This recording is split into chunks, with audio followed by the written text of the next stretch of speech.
Salut mon Kevin, t'as reçu ton chèque de PCU si t'es gâté chez AliExpress? T'as acheté des hauts de pin? Je vais te montrer comment poser ça.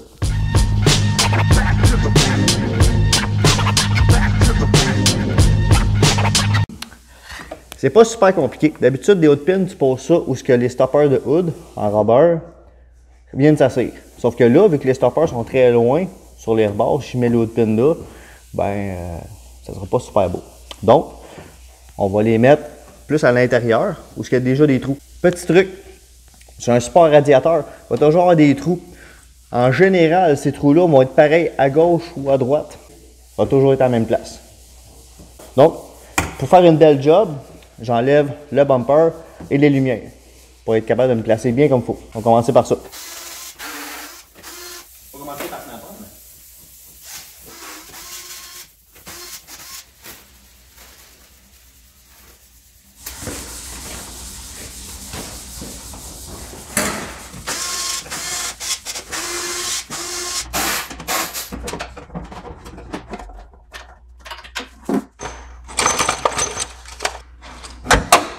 La meilleure manière de déterminer où est-ce que tu vas remettre ta pin, tu regardes à travers ton hood si tu as des bombées. Si tu as un bombé par rapport à ton trou, tu vas avoir beaucoup de misère à le faire, ça coche. Aussi, il faut que tu regardes si les points d'origine sont vis-à-vis. Moi, le trou que j'ai choisi, il va être vis-à-vis ça ici. On va donner là. Ça va être un bon espacement que le hood y tient. La planification, ça va te faire sauver beaucoup de temps. C'est mieux d'y penser 3 fois, faire un trou une fois, que de faire des trous à tous les 2 pouces. Puis à un moment donné, tu te retrouves avec un hood plein de trous. Je vais vous montrer ma manière pour être sûr de faire un trou à la bonne place du premier coup. Surtout si c'est un hood en carbone très rare. Mettez votre pile, rentrez dans le trou, à peu près où vous voulez la mettre. Prenez votre hood. Regardez bien comme il faut s'il est vis-à-vis. Bien comme il faut. Ensuite,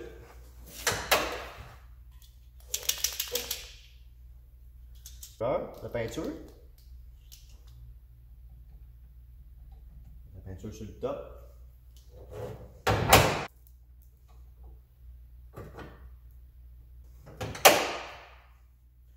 Et voilà. J'ai un point jaune. Je vais faire un trou à cet endroit-là. Tout est beau. Là, vous allez me dire, si je fais un trou comme ça, puis que je suis comme ça ou comme ça, je ne le saurais pas. Ok. C'est un peu vrai. Le truc, la drill comme ça, de côté, sur le point jaune.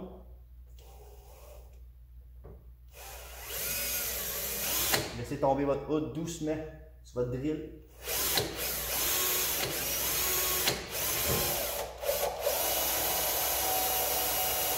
Avec le carbone, là, vous y allez doucement. Votre mèche, il faut qu'elle soit très lente.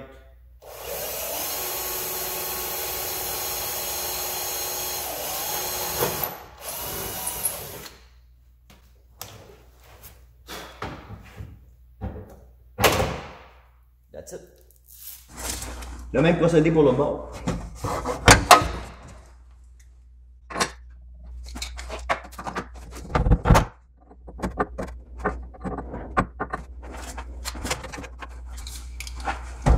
On va voir si je calcule bien.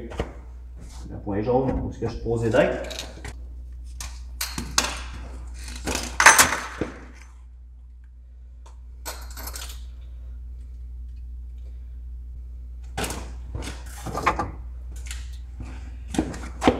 Ici, j'ai fait une marque tantôt. Sur ce sens-là. Ce sens-là, ça fait un X. Donc, j'ai mis un point jaune où est-ce que ça serait supposé d'arriver. On va voir si j'ai pas perdu la main. Avec ça.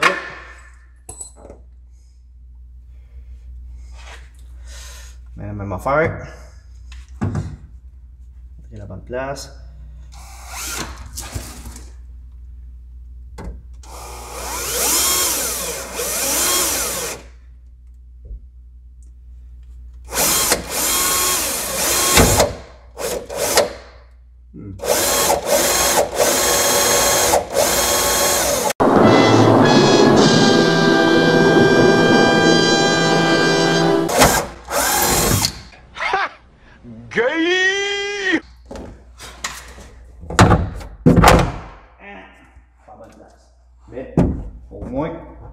jeu.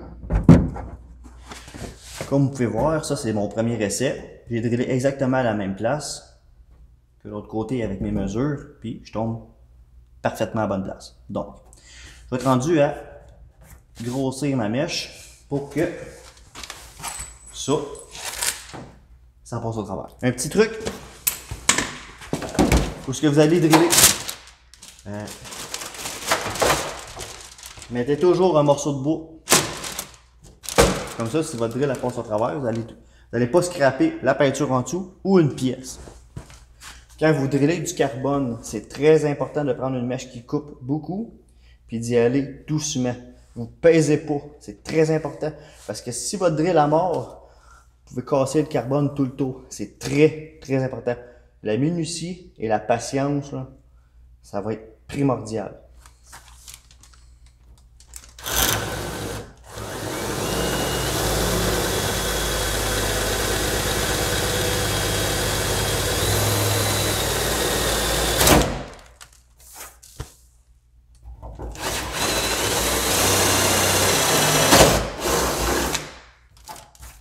Comprenez quand je dis que ça mord?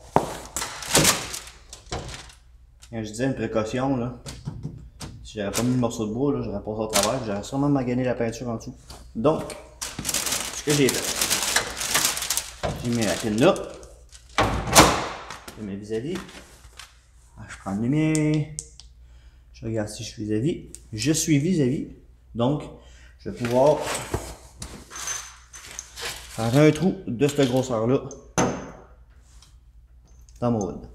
Donc, je suis rendu à faire mon trou. C'est pas très compliqué. Il y a plein de manières de le faire, mais ma manière préférée, c'est de le faire lentement. Bon, là, il faut faire un trou de cette grosseur-là. Ce que j'adore utiliser, c'est soit un morceau de carton, je fais un trou dedans, ou ça. Ça, là, chez n'importe quel centre de bricolage, on va en avoir une. Fait que je prends ça, je mets par-dessus, je fais mon traçage, puis je fais mon trou. C'est simple. Comment faire le trou? Ça, là, c'était bon des années 70, là, c'est pas bon. Quand vous allez faire des trous, là, ça, quand ça tourne, là, ça fait ça. Vous allez tout scraper votre trou. Puis si ça mord tout croche, vous allez scraper votre hood. Ça va craquer jusque là. Pour vrai, là, pas bon.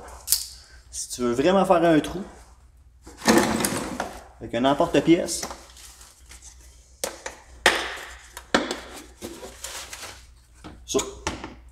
ça va gruger, ça va faire un trou égal, puis ça ne tournera pas comme ça quand ça va percer. Ça, là, c'est bon des années 70. Là. Il n'y a plus de shop qui utilise ça. Oublie ça. Fais-le comme ça.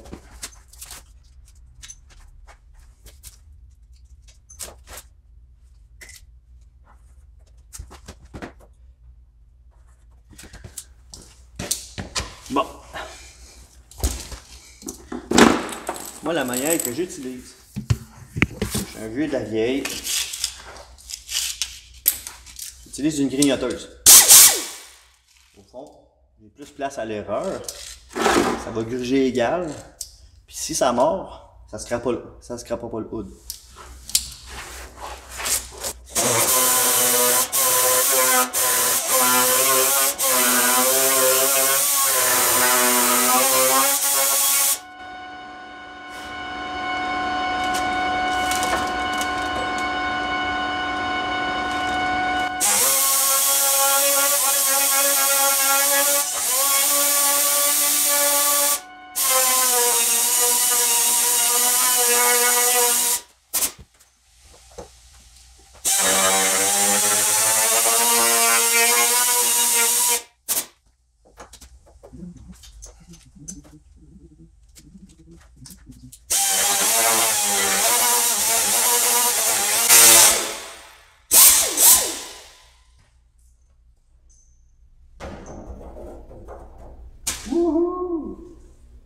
Fait que là, tu fais un trou. Même affaire en dessous. N'oublie pas ton morceau de bois.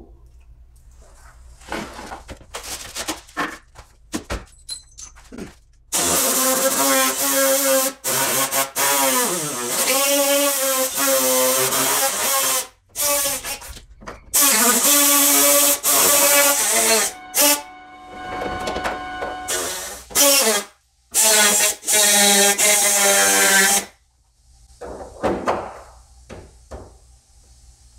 it. Et voilà, c'est fait. Après, on va mettre le roller, mettre le gugus qui visse, ça va être parfait. Un truc, si votre hood est en métal, mettez toujours soit un petit peu de vaseline ou de la graisse pour être sûr que votre métal à nu ne rouille pas. Hein? Ça prend 5 minutes, ça va t'éviter de leur peinturer pour 800$. Bon, vos pins sont posés, vous n'avez pas fait de gaffe, tout est correct. Vous avez remarqué que dans votre kit, vous avez des petites alinquis. C'est important. Ça va sur l'anneau en dessous. Vous allez voir dans votre anneau, ce que vous vissez, vous avez des petites pins. Moi, au fond, j'en mets tout le temps une par anneau. Vous n'avez pas besoin de 4-5 pins. C'est juste pour être sûr qu'avec la vibration, l'anneau ne se dévisse pas. Puis vous ne ramassez pas avec d'autres pins lousses.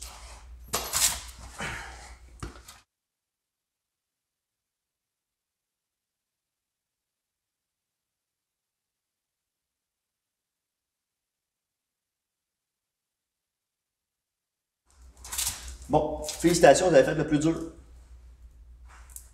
Il va rester à affûter les pins. Pour couper, c'est pas très sorcier. Vous allez visser vos bottes, vous allez le couper là, puis en le dévissant, les filets vont se faire tout seuls.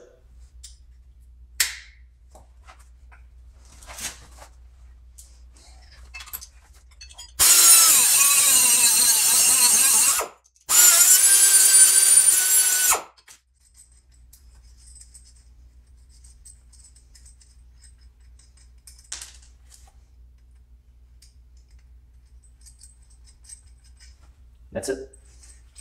Faites avec les deux.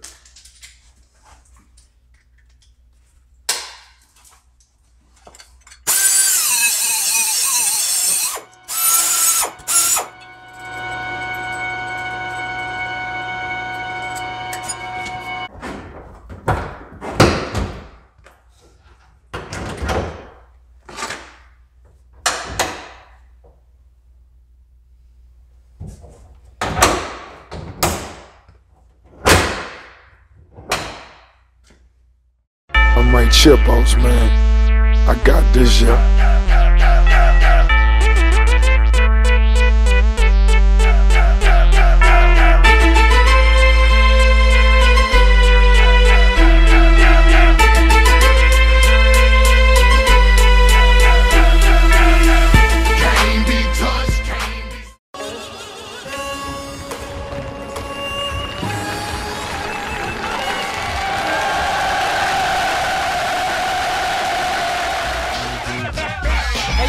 B-boy, t'as tombé de la nerveuse, tu le retour du chief. Quand si anxieux, quand je grab le mic, je vois la peur de tes yeux. Mais relaxe un tout petit peu, t'es en train de faire tes...